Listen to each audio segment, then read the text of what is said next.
this side Harsh Bharadwaj, currently pursuing my BTech degree from IIT Warangal. Welcome you all into Code India channel. आज की इस video में हम लोग एक बहुत ही प्रीशियस एग्जाम के बारे में डिस्कस करने जा रहे हैं।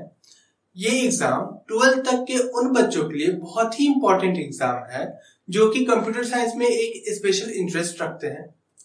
जैसा कि आप देख सकते हैं, इस एग्जाम का नाम है IOI, मतलब कि इंटरनेशनल ओलंपियाड इन इंफॉर्मेटिक्स। ये एग्जाम एक वर्ल्ड लेवल का एग्जाम है जो कि आपको इंटरनेशनल एक्सपोजर देता है। आप भारत को पूरे वर्ल्ड के सामने रिप्रेजेंट कर रहे होते हैं अगर आप इसके लास्ट स्टेज तक पहुंचते हैं। पहले हम लोग डिस्कस कर लेते हैं कि आखिर इसके कितने स्टेप्स होते हैं। ये एग्जाम जो है वो 4 स्टेजेस में होता है, stage 1, stage 2, stage 3 and stage 4। अगर आप स्टेज 2 को क्लियर कर पाते हैं तो आप भारत के बहुत ही नॉन टेक्निकल इंस्टीट्यूशंस में डायरेक्ट एडमिशन के लिए एलिजिबल हो जाते हैं, जो कि अगर आप जेईई मेंस के थ्रू जाते हैं तो आपको बहुत ही टफ कंपटीशन का सामना करना पड़ता और 15 लाख बच्चों में आपको टॉप 1000 या शायद टॉप 500 में भी आना पड़ता, शायद तभी एडमिशन ना हो पाता। तो कहीं ना कहीं ये एग्जाम किसी भी कंप्यूटर साइंस स्टूडेंट्स के लाइफ में बहुत ही इंपॉर्टेंट प्लेस होल्ड करता है। अगर आप स्टेज 4 तक पहुंच पाते हैं तो आपको पूरे वर्ल्ड की बहुत ही रिनॉन्ड यूनिवर्सिटीज में डायरेक्ट स्कॉलरशिप के थ्रू एडमिशन मिल जाता है। और अगर आप 4th स्टेज को भी क्लियर कर पाते हैं तो आपको 15 लाख से भी अधिक cash prices, go for gold का अवार्ड और भी बहुत सारी चीजें मिलती हैं।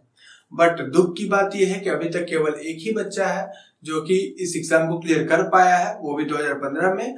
और इसका रीजन ये भी हो सकता है कि हमारे एकेडमिक करिकुलम में नहीं था, बट गवर्नमेंट ने इस ईयर से हमारे एकेडमिक करिकुलम में कोडिंग और डेटा साइंस को ऐड करा है। तो अब कुछ उम्मीद जगती है, बच्चों की पार्टिसिपेशन बढ़ेंगे, इंटरेस्ट बढ़ेंगे तो शायद हम लोग इंटरनेशनली काफी एक्सप्लोर कर पाए।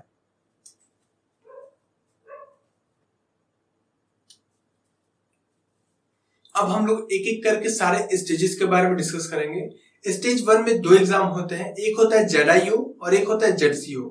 ZIO स्टैंड करता है जोनल इंफॉर्मेटिक्स ओलंपियाड के लिए।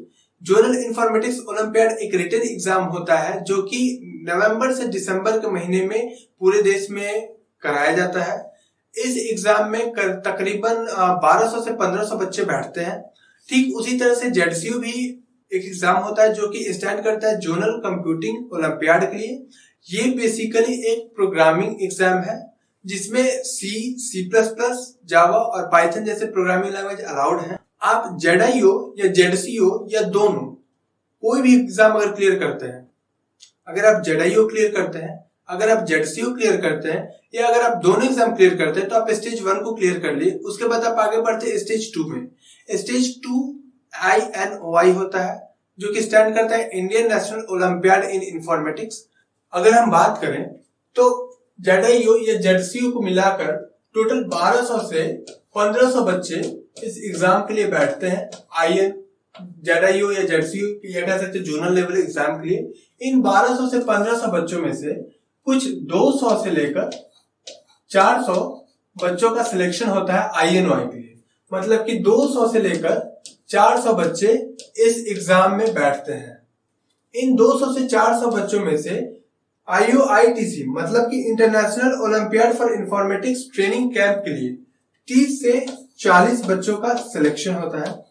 ये INOI एग्जाम मोस्टली फरवरी में होता है या मार्च में कह सकते हैं। उसके बाद कुछ 30 से 40 दिन का IOITC कैंप चलता है। अगर आप INOI के लिए सिलेक्टेड भी हो जाते हैं या अगर आप कोई भी जोनल ओलंपियाड निकाल भी लेते हैं तो आपको IIIT दिल्ली जैसे रिनॉन टेक्निकल इंस्टीट्यूशन में बोनस मार्क्स मिलते हैं उसमें एडमिशन लेने के लिए। और अगर आप INOI जैसे स्टेज को भी क्लियर कर लेते हैं तो आपको IIIT हैदराबाद में डायरेक्ट एडमिशन और ऐसे ऐसे बहुत सारे रिनॉन टेक्निकल इंस्टीट्यूशन में डायरेक्ट एडमिशन मिलता है। अगर आप IOITC के लिए सिलेक्ट किए जाते हैं तो आपको वर्ल्ड के बहुत बड़े बड़े यूनिवर्सिटीज में डायरेक्ट एडमिशन मिलता है। मतलब कि अगर आप INOI को क्लियर कर लेते हैं और IOITC के लिए सिलेक्ट किए जाते हैं तो आपको वर्ल्ड के one of the best technical universities में डायरेक्ट स्कॉलरशिप के थ्रू एडमिशन मिल सकता है। और अगर आप IOI के लिए क्वालिफाई कर जाते हैं या IOI में आप कोई मेडल लेकर आते हैं तो आपको MIT जैसे वर्ल्ड के सबसे बेस्ट टेक्निकल इंस्टीट्यूशन में डायरेक्ट एडमिशन मिल सकता है। तो अगर 30 to 40 स्टूडेंट्स जो होते हैं IOITC में जो सिलेक्ट होते हैं, ये इस ट्रेनिंग के बाद कुछ 4 स्टूडेंट्स होते हैं जो कि IOI के लिए सिलेक्ट होते हैं, और वो चार स्टूडेंट्स भारत को रिप्रेजेंट करते हैं वर्ल्ड लेवल पे। तो ये पूरी जानकारी थी स्टेज 1, स्टेज 2, स्टेज 3 और स्टेज 4 के बारे में। आने वाले नेक्स्ट वीडियो में हम लोग हर एक स्टेजेस के क्या सिलेबस होते हैं, क्या क्वेश्चन पैटर्न होती है, कहाँ से हमें तैयारी करनी चाहिए और कैसे हमें तैयारी करनी चाहिए, इसके बारे में पूरी डिटेल में हम लोग डिस्कस करेंगे। तो मिलते हैं अपने में। अगर आपको कोई भी डाउट है तो आप कमेंट बॉक्स में हमसे पूछ सकते हैं।